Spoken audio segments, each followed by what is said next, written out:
Welcome Good to morning, today's session on everyone. screening and pride in pregnancy. To speak on the topic, we would like to welcome Dr. Tina Thomas, our in-house consultant for obstetrics and gynecology. She has done her MBBS, MRCOG, PGDMNC, and PGDFM. We welcome you, Doctor. You can now take over the session. Thank you very much.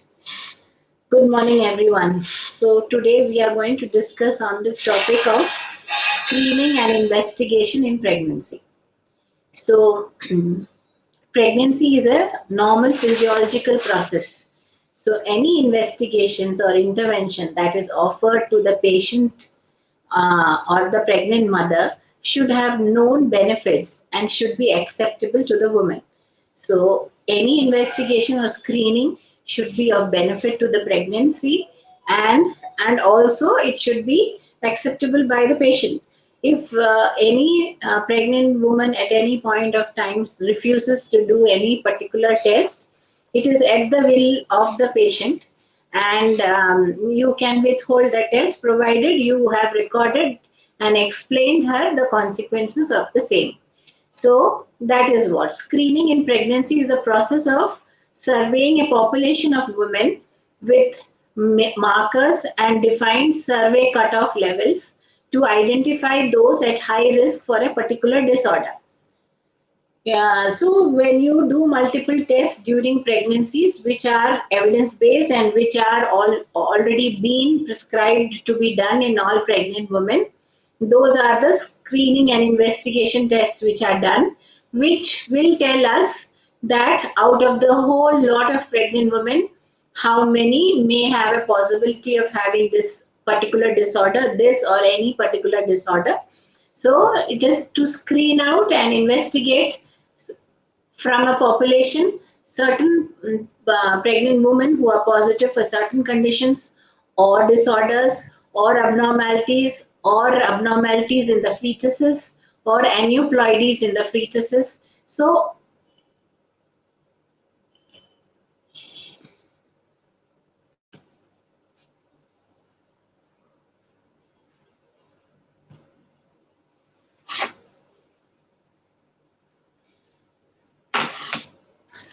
this is what is all the screening and investigation in pregnancy about. So first, as a pregnant woman walks into your OPD, the first thing is to confirm the pregnancy. The pregnancy can be confirmed by three methods. One is the regular urine pregnancy test. Number two is a blood test called beta HCG, and number three is a ultrasound scan to look for the baby inside the womb. So these are the three methods which it can be offered to patient to check the confirm the pregnancy. Now, urine pregnancy test is usually 99.5% confirmatory, and usually, if you have crossed a week or two beyond and it is positive, it is taken to be positive. Beta HCG is fully confirmatory about the pregnancy. Confirmation on the thing, certain values have to be reached, and if you have doubt on the amount of value or the degree of the value, which may be less, then you can always offer a repeat beta HCG after 48 hours to see the doubling in a normal pregnancy. Then a scan or to check whether the pregnancy is there in the womb or not. Now this scan can be combined with a viability scan. The viability scan is done around 6 to 7 weeks around to check for the baby's heartbeat. So you confirm the pregnancy and the baby's heartbeat to tell that it's a viable fetus in the womb. So these are the initial tests to confirm a pregnancy. In certain cases, when there has been a previous history of ectopic or previous history of multiple pelvic infections, or any doubt of ectopic, that is a tubal pregnancy, and other things, then these thing you may do an extra ultrasound scan early to rule out a tubal pregnancy. That is only in cases which is where you feel it is required. There are certain questions popping up. Why is it important to these? I will take it as we go. Okay. So once that is done, then we have confirmed the pregnancy. Then we have to do certain blood tests in pregnancy to rule out any medical disorders in the pregnancy. So that will include anemia, to check her hemoglobin levels, to check her peripheral smear, to see for any abnormal cells in the blood. If there is a history of thalassemia or any running sickle cell anemia or any HB, the hemoglobin variant diseases in the family history, then always get a thing done. Then HB electrophoresis or HPLC test done to rule that out. Number one. Number two, very important thing is to rule out sugars. So either we can do a fasting blood sugar and HbA1c to find out her levels of sugars in the last 3 months, and or we can do a GCT test, which I'll come back again later on to confirm sugars, because sugars are very important in pregnancy. They are responsible, an abnormal HbA1c value or a high sugar is responsible for multiple abnormalities in the baby. So sugar has to be screened and definitely ruled out. Then we have to rule out any viral diseases in the mother, like HIV, hepatitis B, or syphilis infection. So these infection tests to be done to rule out, because if they are diagnosed early, then you can appropriately treat it. Okay. Now, the last thing is thyroid. Fetal thyroid, the baby's thyroid, starts forming only after the first trimester. The first trimester, the mother's thyroid level has to be very normal to supplement the baby enough. Subclinical hypothyroidism, where the free T4 may be normal but the TSH may be high, needs treatment. So thyroid treatment is very important in the early 3 months of pregnancy. Untreated hypothyroidism causes subclinical neurointellectual development in the offspring. So definitely these are the basic screening blood tests for the mother. Then come to, here I will answer one question. The rest I will answer when time comes. One question is, what is the difference between screening and diagnostic tests for birth defects? That I will come now when we reach the NT scan level. Okay. So now the next level of screening what a mother requires will be regular blood pressure check. Okay. We need blood pressure check and also certain tests which we do during pregnancy to rule out any risk of preeclampsia. Because if there is a risk of preeclampsia, that is pregnancy induced hypertension, or she had a previous history of pregnancy history and hypertension, or her mother had that history, then it is always better to put her on aspirin. Aspirin is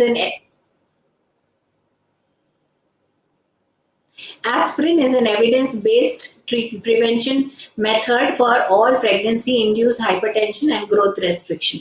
So, to appropriately put that on time, there are screening tests to find out how you do. Now we have confirmed her pregnancy with those tests. We have done her basic screening with blood pressure. We also screened her for her weight and appropriately told her. So if the starting weight is 50 to 60 kilos, we may allow her a little extra weight gain, 1 to 1.5 kg per month weight gain. But if she is 80 kg and above, we may just allow 0.5 kg per month. So do a screening for her baseline obesity screening. So obesity screening, hypertension screening, pregnancy confirmation, blood test for sugar, thyroid, and viral infections, and all this is done, and that basic screening is done. If any of these comes positive, then we have to start her on treatment. So if the sugars are coming positive, you do daily based sugars, and you have to start her on tablets, diet control, tablets and insulin or insulin. If thyroid is come positive, that is, as I said, even if it is subclinical thyroid, it needs to be corrected with thyroid tablets. If it's a subclinical thyroid, you can stop the thyroid tablet once the delivery is done. till the delivery is done, you need to be on thyroid tablets. Then I told you pre-eclampsia BP checks and history taking. Based on that, aspirin can be allowed. Now we have reached the first 11 weeks of the pregnancy is done doing all these things. Once we finish this 11 weeks and we have reached that, now the next step is for the birth defects. Okay, so at 11 to 13 weeks, we have two major tests called NT scan and double marker. Now here I will answer this question, what is the difference between screening and diagnostic tests for birth defects? So when an NT scan is done, that is NT is nuchal translucency. So that is the measurement of the thickness, the fluid at the nape of the neck of the baby. So thickness of the fluid at the nape of the neck. So you have to differentiate between the amnion, that water, and the skin. So that the thickness of the more the thickness above a certain limit is high NT. So a nuchal translucency scan, and so if you do a nuchal translucency scan and it comes out to be normal, then you reduce the risk of a mentally retarded child by around 75%. Then you do a double marker blood test. The blood test marker test is a double marker test which includes two hormones. They are PAP-A and beta HCG. So based on their statistical data, MOM is calculated and they are measured over a already existent evidence-based proof to find out the levels. So if the NT scan is normal and the double marker is also normal, then risk has reduced, then the risk reduces by 85%. So this is screening test. Now, if the NT is abnormal or the double marker has come as high risk, then you have to push on to a diagnostic test. Diagnostic test is where you confirm. Okay, so once NT or double marker is abnormal, then you go to a diagnostic test to confirm whether the baby is actually abnormal or not in the terms of what we are looking at. So that is the difference between screening and diagnostic test. So diagnostic test would be NIPT in case of for a case of Down syndrome, or an actual diagnostic 100% screening comes with CVS or amniocentesis, where a needle is put under ultrasound gland, ultrasound guidance, and a small amount of fluid is taken and sent for testing for baby's chromosomal features. So karyotyping is done. So that is a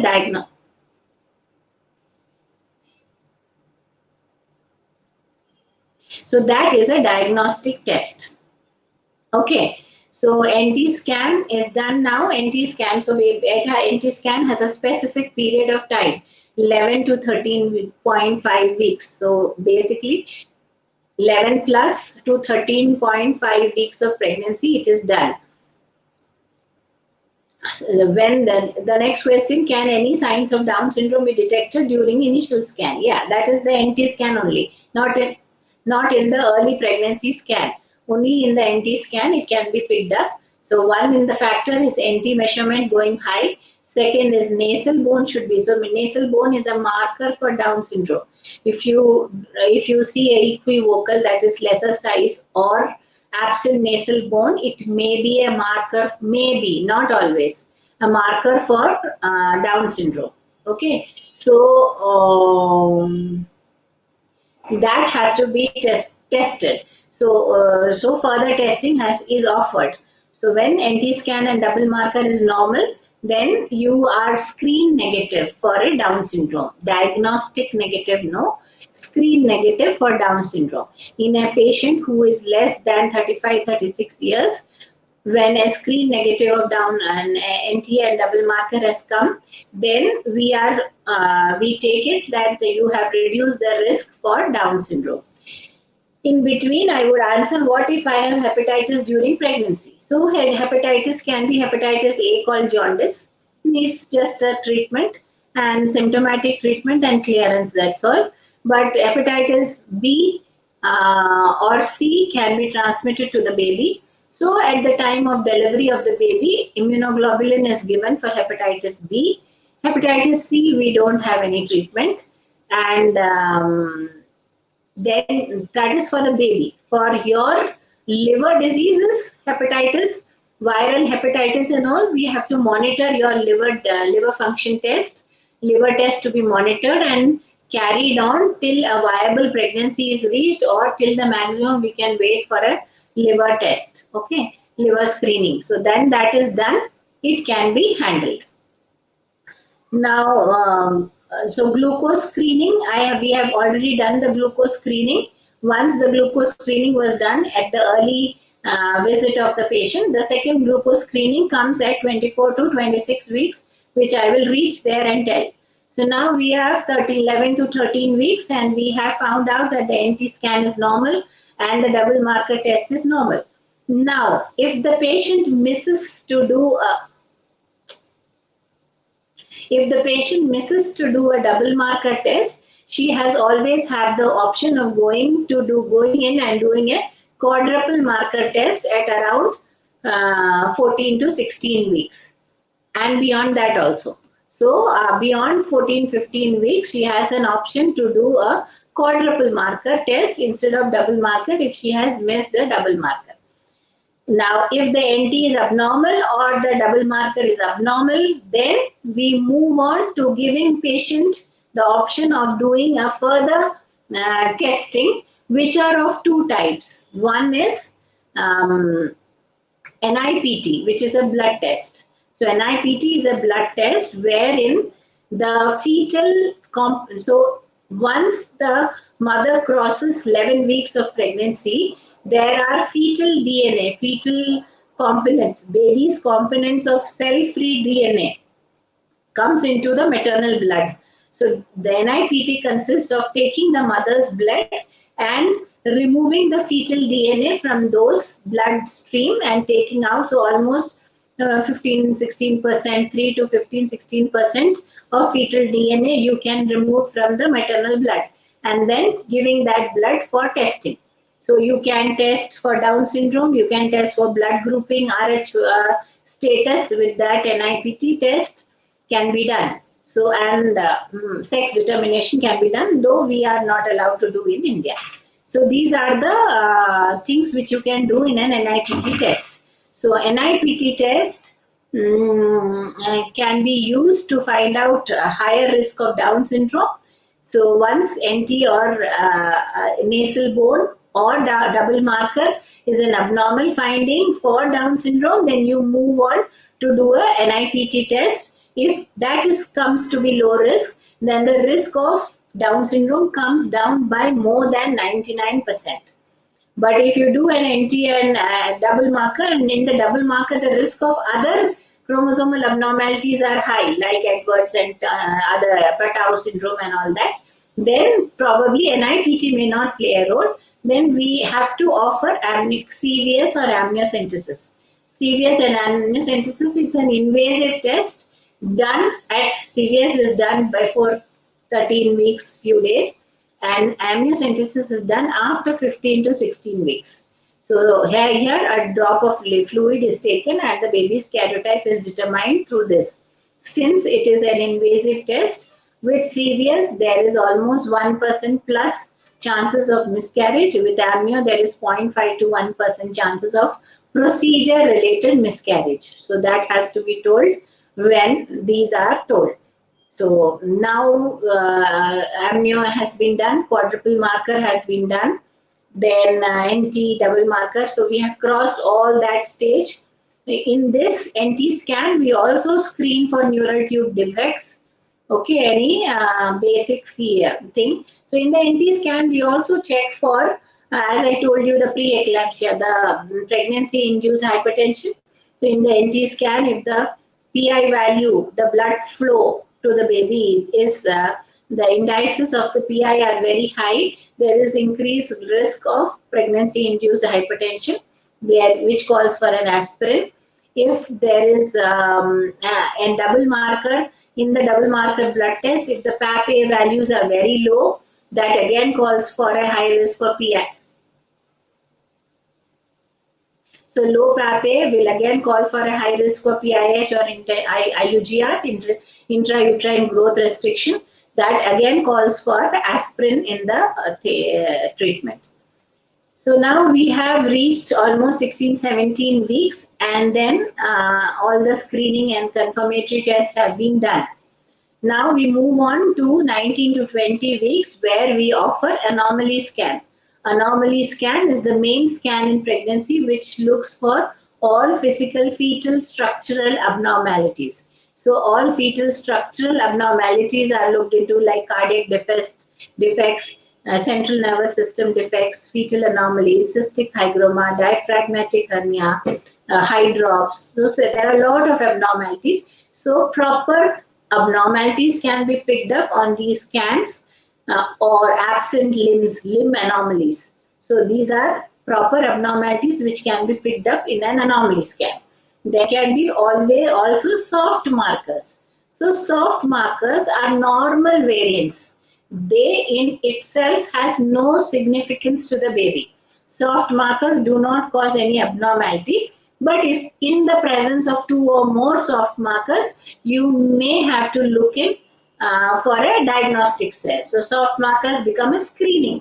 So there are soft markers like neural fold thickness, then echogenic intracardiac focus, echogenic bowel, renal pelvic dilatation, short femur, a single umbilical artery, CP cyst, clinodactyly. So these are all soft markers. If they are present on themselves, have no significance to the baby, but if they are present in more numbers, then you may have to go in and rule out other abnormalities which you may be thinking at that point of time. So anomaly scan is done to look on for fetal abnormalities. These are the things which you do in the second trimester. The second trimester, then we come to glucose screening. So around 24 to 26 weeks is when we do glucose screening and RH status. Okay, again. So if the patient is come out to be RH negative, then we do a indirect Coombs test in the blood of the mother. If the test is positive with a dilution of 1 in 16 and above, then it is positive for a RH isoimmunization to the baby, where baby may land up into anemia. So you may have to again start screening the baby with a scan where you see the blood flow in the middle cerebral artery, and so it is called MCA Doppler. So you do MCA Doppler to keep checking that if the baby is landing up into anemia or not. So that is the importance of RH status. If it is positive, then you don't do all these things. If the RH is negative, then you do an ICT. If the ICT is normal, then it is negative. It is fine. You give an anti-D injection at 30 weeks. At 28 and 32 weeks, we combine and give at 30 weeks. If the ICT is positive, then we have to follow up the mother with MCA Doppler scans for the baby's well-being in the thing of anemia.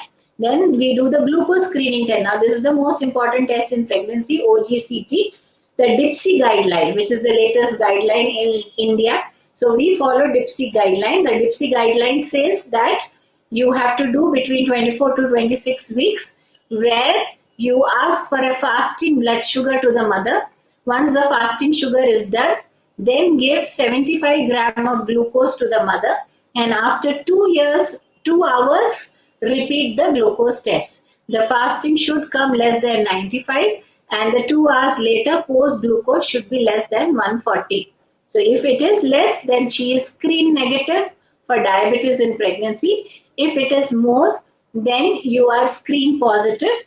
You can go ahead with doing GTT, that is 100 gram glucose and 4 tests, or you can do a fasting and postprandial regular test for, then you need monitoring with regular screening with fasting and 1 hour after food, and appropriately monitor the sugars with diet control or tablets or insulin. So that is glucose screening, which is very important. If the patient has come out to be HIV or HIV positive, then either treatment starts at 14 weeks or 28 weeks. And if the treatment has started, then the risk of transferring of HIV is almost um, 1%. Transfer is to the baby is less than 1%. So that is why these are important. Now that is if also at these blood tests when 24 to 10 we also screen for maternal anemia. So we have to do a plain hemoglobin test to find out what is the anemia status of the mother. So these are the blood tests which is done around that time. Then around 28 to 32 weeks, you have your growth scan. So growth scan of the baby is done depending on the different protocols in the hospital. Around 30-32 weeks, you can do depending. If the mother has risk of preeclampsia, you may do it early at 28 weeks. Otherwise, around 28, 30, 32 weeks, you can do a growth scan. One, to check the growth of the baby. Second, to check the placental position. Third, to check the water level of the baby. If everything goes fine, then you may or may not need a last scan, which is not mandatory. In some cases, you may do a Bpp scan at the end. In some cases, you may not do. But if anything, water is less, then you may have to progress. If the baby's blood flow is less, then you may have to do weekly, 2 weekly Doppler scans. If the water is less, AFI check has to be done. So all this is required. Then the last bit, if after 34 weeks you feel that the baby movement is affected, you have a non-stress test where the ECG of the baby is done to look for how the status of the baby is. So that non-stress test is available, which can be offered in case of doubt of fetal movements. Then the last question is, why is GBS a concern for pregnant women? So GBS causes abnormalities, fetal blindness and all. We have very less GBS in India, but post 34-35 weeks, when there are vaginal infections, we should take a vaginal swab to rule out streptococcal infection, which may cause the infection to the baby, causing severe problems to the baby. That is why GBS is concerned for pregnant women. Usually more seen in UK, US. In India, GBS is very less. But in case you feel that there is foul smelling, infective discharge in the women, then you may go in for a vaginal swab to rule out GBS. So this is the last part of it. After that, it's a Bpp scan in case required. So Bpp is a biophysical profile of the baby. You can check that again for water, movements, tone of the baby and everything. These are the screening tests and the diagnostic tests which are offered to the women during the 9 months of the pregnancy for the well-being of the mother and the baby. I hope it was well addressed to all your concerns have been taken care of. Thank you very much.